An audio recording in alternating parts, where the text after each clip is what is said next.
Nuovi positivi alla variante Delta del Covid in un rugby camp a Isola Verde di Chioggia. Si attende l'esito per altre 9 persone positive. Il fatto al termine della scorsa settimana. A Venezia il comune stanzia 19 milioni per la ripartenza della città tra Tari, COSAP e altre tasse per dare una mano ad artigiani, partite IVA, gondolieri e tassisti. L'ira di commercianti e albergatori, G20 a parte, mancano gli eventi che richiamino un turismo di qualità, dicono, mentre fioccano le multe per i turisti cafoni. Parte il concorso internazionale per creare un porto per le grandi navi fuori dalla laguna di Venezia. Il progetto vincitore sarà selezionato entro il 30 giugno 2023. L'assessore regionale Bottacina ha presentato il bilancio di questi 16 mesi di attività della protezione civile impegnata sul fronte Covid, ma non solo.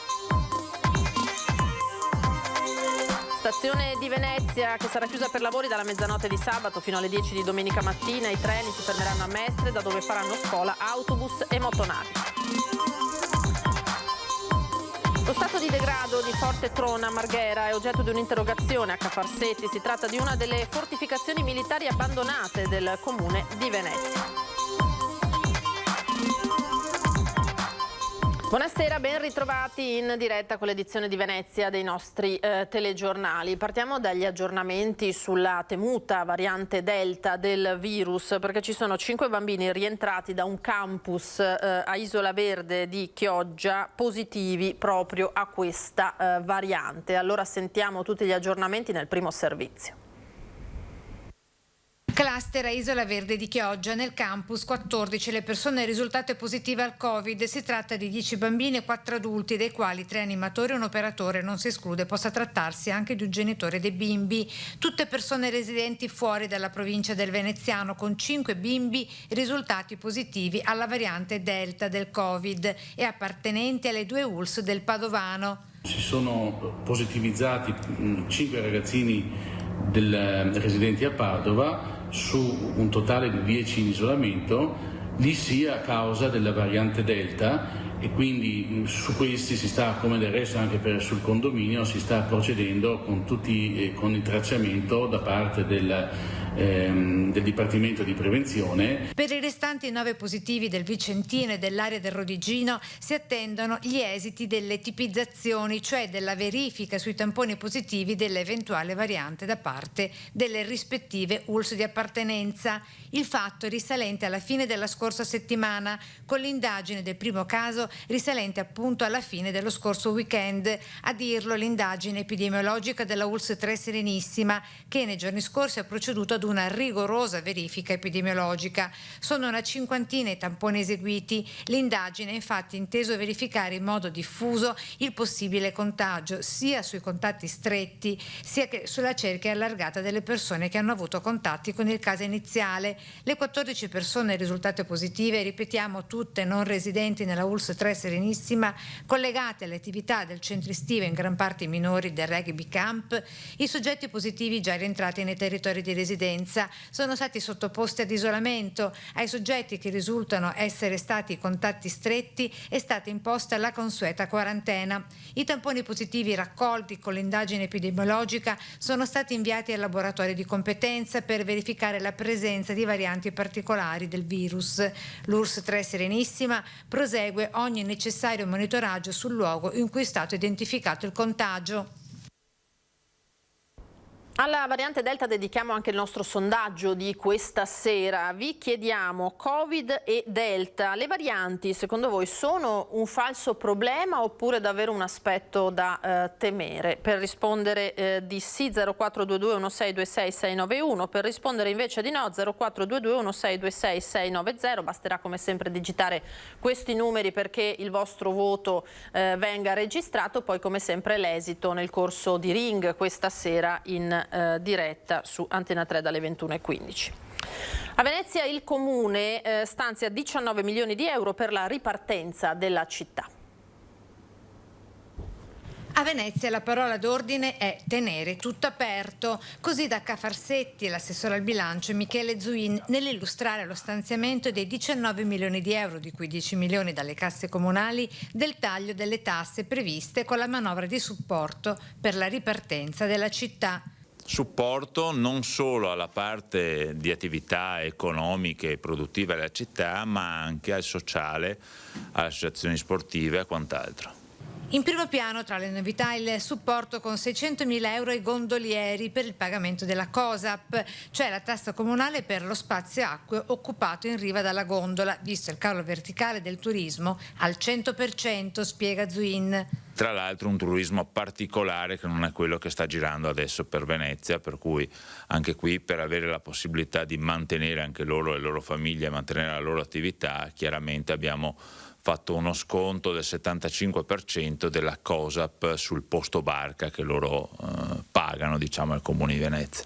Stanziati inoltre 800.000 e 400.000 euro rispettivamente per Gran Turismo e Taxi Acqui, con la stessa motivazione come supporto al pagamento della tassa degli Stazi. E per cui un minimo di sostegno per quello che è la nostra parte, che sono le concessioni dei pontili. Quindi azzerati dai consumi palestre, piscine, circoli anziani e il mondo dell'associazionismo. Contributi inoltre per 7 milioni e mezzo per la Tari delle partite IVA.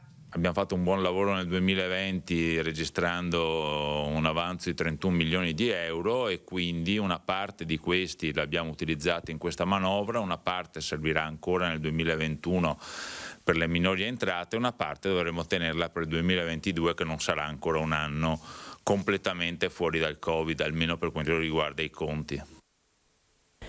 Prima di proseguire vi do un aggiornamento per quanto riguarda i contagi di cui avevamo parlato poco fa, il cluster di variante Delta dopo il camp di rugby di Isola Verde. Dall'ULSS 6 fanno presente che i ragazzini positivi sono 6 e 2 gli adulti dello staff e quindi i casi in tutto risultano al momento 8.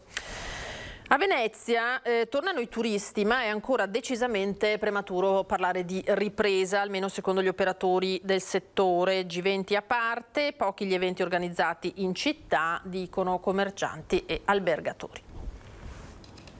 Milano. Ah, Milano, italiani. Los Angeles, Milano, Los Angeles. Padova. Sono da Monselice ma vivo a Los Angeles adesso. A Venezia tornano ad affacciarsi turisti anche internazionali. From Bordeaux. Nice to meet you. Nice to meet you too. How long do you stay here in Venice? For 5 days. Ma è decisamente presto e prematuro parlare di una stagione al decollo, un azzardo la parola ripresa, dice questa negoziante dei chioschi di Rialto, dove sono ancora tante, troppe le saracinesche abbassate. Triste. Anche perché qui a Venezia eravamo abituati ad avere delle presenze importanti, insomma, come può vedere anche lei intorno, non è una città. In più a questo si aggiunge anche la desolazione, voglio dire, delle attività commerciali, delle chiusure. Anche qui a Rialto vede come sta la situazione. È una clientela last minute di francesi, tedeschi, austriaci e svizzeri, come dimostrano i parcheggi esauriti in Piazzale Roma. Si consuma sì, ma un gelato al passeggio.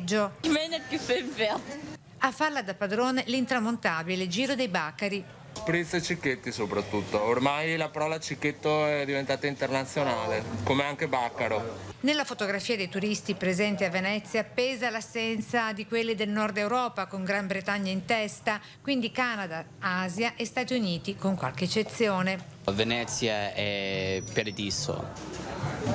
Paradiso. Insoddisfacenti gli introiti per gli albergatori veneziani, mentre nel frattempo con il prevalere del turismo cheap a buon mercato se ne tornano a vedere di ogni. Sanzionate altre 2 persone stamane in sella in bici a Venezia tra la gente. La polizia locale sta cercando di risalire inoltre alla persona che dopo aver noleggiato un mezzo del bike sharing lo ha abbandonato nella zona di San Simeon Piccolo, dove nella nottata appena trascorsa un uomo è stato multato di 450 euro e ha ricevuto un daspo di 48 ore per essersi tuffato in cerca di refrigerio in canale. Pochi gli eventi organizzati a fare da traino per un turismo di maggiore qualità, conclude la commerciante di Rialto. Si dovrebbe intervenire, voglio dire, anche a livello comunale. Bisognerebbe fare delle proposte, bisognerebbe incentivare, insomma, voglio dire, anche con dei pacchetti, Invece non si muove nulla. Invece non si muove nulla. E parte intanto il concorso internazionale per creare un porto per le grandi navi fuori dalla laguna di Venezia. Il progetto vincitore sarà selezionato entro il 30 giugno del 2023. Come disposto dal governo, l'autorità di sistema portuale del mare Adriatico settentrionale ha pubblicato il bando per il concorso di idee per la realizzazione e gestione di punti di attracco per navi da crociera e commerciali fuori dalla laguna di Venezia. Il ministro delle infrastrutture e della mobilità sostenibili Enrico Giovannini ha definito la pubblicazione del bando un passo decisivo per una soluzione strutturale a salvaguardia di Venezia e della sua laguna. I progetti per portare le grandi navi fuori dalle acque protette della laguna dovranno garantire l'operatività e la sicurezza della navigazione anche in condizioni meteomarine avverse, assicurando contemporaneamente sostenibilità ambientale, energetica e paesaggistica. Per fuori dalle acque della laguna si intendono le aree esterne alla conterminazione lagunare di fronte all'arco costiero regionale Veneto. Secondo il presidente dell'autorità portuale Fulvio Lino Di Blasio, i progetti dovranno essere veramente innovativi e sostenibili per traguardare l'attività portuale nel XXI secolo. La prima fase del bando, che si concluderà il 31 dicembre del 2021, prevede la presentazione dei progetti. Quindi una commissione di esperti selezionerà le prime 3 proposte ideative per la seconda fase, in cui dovranno essere elaborate le progettazioni di fattibilità tecnica ed economica. La seconda fase terminerà il 31 dicembre del 2022, dopodiché entro il 30 giugno 2023 tra le 3 proposte progettuali la Commissione nominerà il progetto vincitore.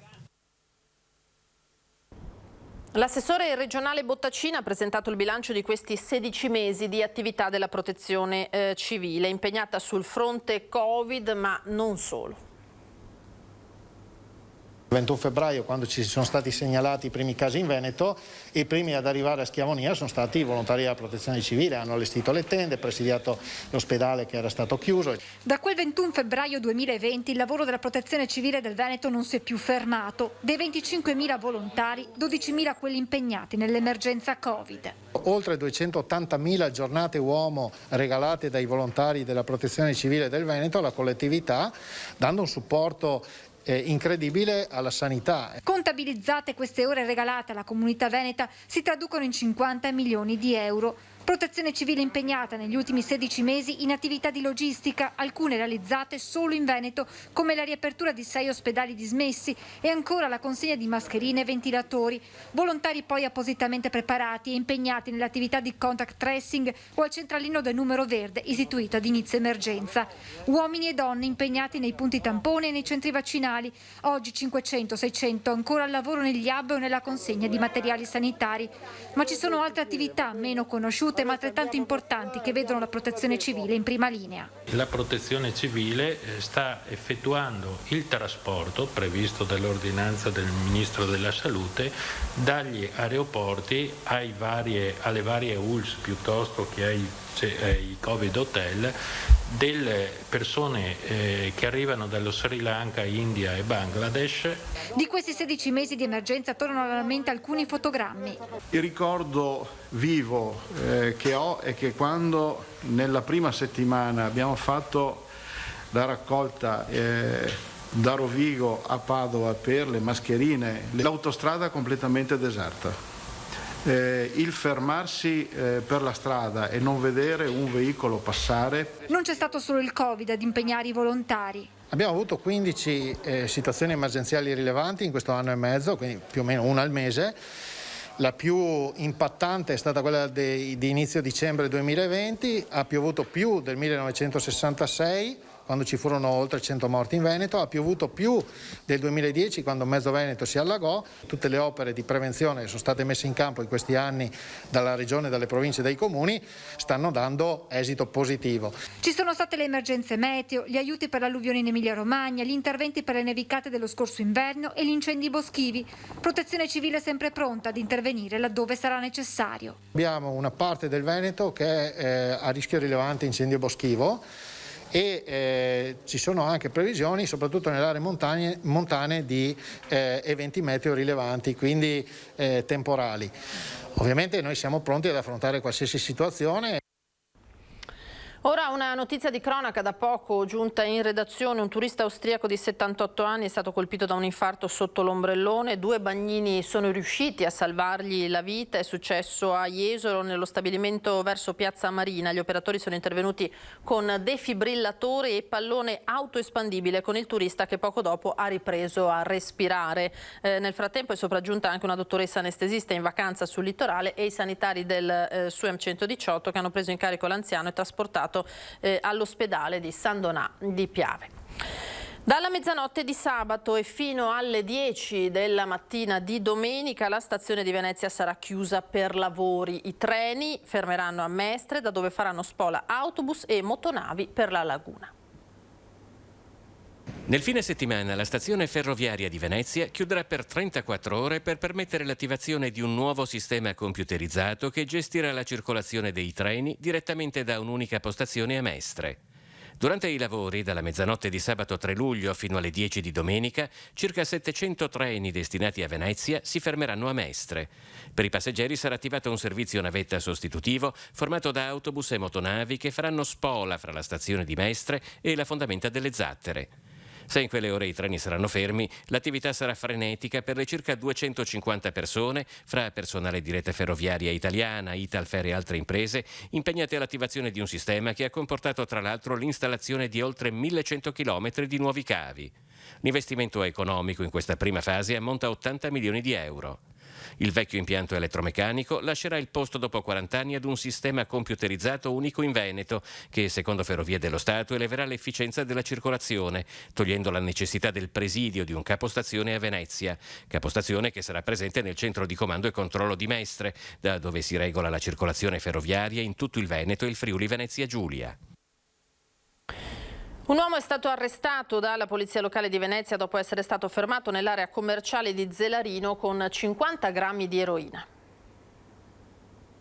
Durante l'arresto, in un impeto d'ira, ha preso a calci l'auto della polizia locale. Poco prima, in un'area commerciale di Zelarino, gli agenti avevano notato un'auto con a bordo una donna, un bambino e un 34enne, già trovato in passato in possesso di stupefacenti, che alla vista dei cani antidroga nascondeva qualcosa sotto il sedile. Dalla perquisizione è emerso un involucro di cellophane con mezzo etto di eroina, utile a confezionare 150 dosi. Altri 10 grammi di droga sono stati trovati durante la perquisizione della casa della coppia. L'uomo è stato rinchiuso nel carcere di Santa Maria Maggiore di Venezia, mentre la compagna è stata denunciata a piede libero vista la presenza in casa di 2 minori. È una delle fortificazioni militari abbandonate del Comune di Venezia che con un opportuno piano di rilancio potrebbe rappresentare un valore aggiunto per il territorio. Lo stato di degrado di Forte Trona Marghera è oggetto di un'interrogazione a Cafarsetti.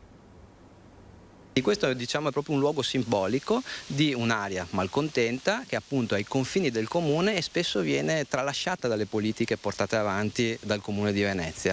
Immerso in un panorama naturale suggestivo quanto sorprendente se si pensa che siamo a ridosso della fitta rete stradale di Marghera, delle sue imprese e dei suoi centri commerciali, Forte Tron è una delle tante ex strutture militari dell'entroterra veneziano. Il parco che lo circonda continua ad essere sporadicamente frequentato, ma la costruzione è in evidente stato di degrado. Un volantino abbandonato all'ingresso testimonia l'attività che oramai diversi anni fa animava quest'area. C'era una cooperativa che si occupava circa una decina d'anni fa che svolgeva sia attività, appunto un'attività didattica perché è un luogo naturalistico e svolgeva appunto attività didattica con le scuole circostanti. Cosa è successo? E poi praticamente per vari motivi non è più venuta e quindi il luogo si trova abbandonato. Il consigliere comunale Dem Giuseppe Saccà ha presentato un'interrogazione firmata da tutto il gruppo del Partito Democratico, da Verde Progressista, Movimento 5 Stelle, Venezia e Tua e Terra e Acqua 2020, nella quale si chiedono al Comune modalità e tempi di intervento per il recupero del Forte Tron, parte integrante del campo trincerato veneziano. Noi chiediamo che venga fatto un progetto complessivo di riqualificazione e valorizzazione in maniera tale poi che con il tempo si possa accedere a finanziamenti europei, finanziamenti statali, per non parlare dei fondi per il recovery, anche se questa partita ormai è chiaro che è persa da parte dell'amministrazione. In un territorio esteso e complesso ma denso di potenzialità come quello del Comune di Venezia, Fortetron potrebbe e dovrebbe rappresentare, assieme ad altre strutture simili, un'opportunità di sviluppo per l'intera area. Fortetron può essere il simbolo di questa nuova attenzione anche ai confini, si dice alle periferie, chiamiamolo ai confini del Comune di Venezia, per poi rigenerare anche aree più centrali.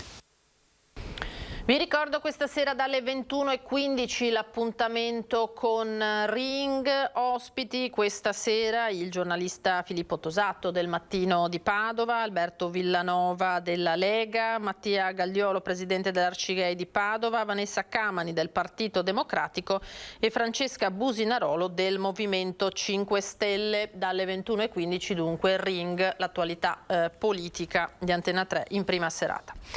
È tutto, grazie per essere stati con noi, io vi lascio all'edizione di Treviso tra pochissimo e alle previsioni del tempo per domani. Arrivederci.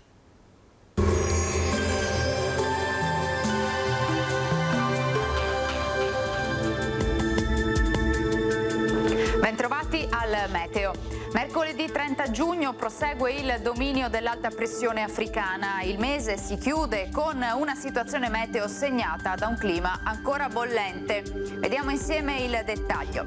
Sul Veneto cielo sereno o poco nuvoloso, salvo locali addensamenti pomeridiani in montagna, dove sarà anche possibile una modesta variabilità con, a partire dalle ore centrali, alcuni rovesci o temporali, soprattutto sulle Dolomiti. Temperature calde ma in lieve diminuzione rispetto ai giorni scorsi, minime tra 16 e 22 gradi, valori massimi invece tra i 30 e i 34 gradi. Ci spostiamo ora sul Friuli Venezia Giulia, dove avremo poche novità, anche qui tanto sole ovunque, annuvolamenti sui rilievi ma senza conseguenze. Temperature minime tra 20 e 24 gradi, massime sui 30-34 gradi. Infine ci spostiamo sul Trentino Alto Adige, dove inizialmente avremo un ampio soleggiamento, a seguire qualche acquazzone sui settori alpini di confine. Temperature minime intorno ai 17 gradi, massime infine sui 31 gradi. Dal meteo per ora è tutto, vi auguro come sempre un buon proseguimento in compagnia di Antena 3.